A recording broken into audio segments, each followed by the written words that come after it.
All right, Nate's gonna demonstrate what we call some active assisted range of motion. He's post-op shoulder, so he's just in that phase of his recovery where he's doing some additional stretching outside of therapy on his own.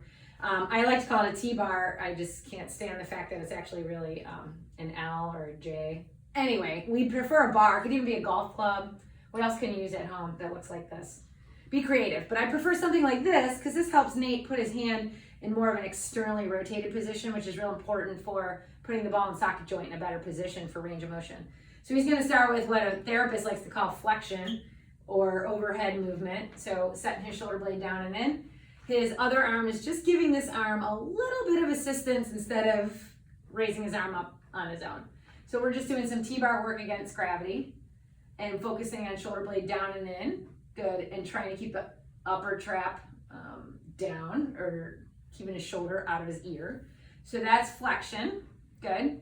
And now we can do some abduction with the T-bar. So abduction is when our arm's going away. He's going to try to take me out on this one. So we're going to raise your arm up. So right around here, he's going to need some external rotation to make that happen. So that's where we could work on the hand positioning and why we would use a T-bar to do this, or an L or something like that, versus just a straight bar.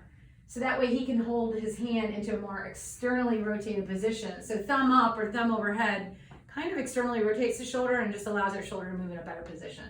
So he can do some reps here, preferably not tipping over to gain range of motion. So yeah, so we're just working some pure movement through the shoulder. Now why don't we show the camera a little bit of extension while we're doing this.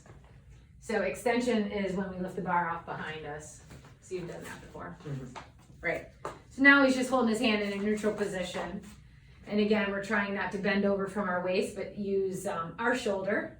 And we're using a little tricep activation. So there's a little exercise going on there. So this is shoulder extension.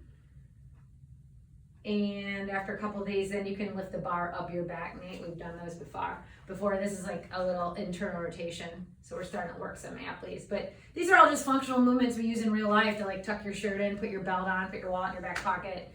So this is helping to restore shoulder range motion post-op or following injury.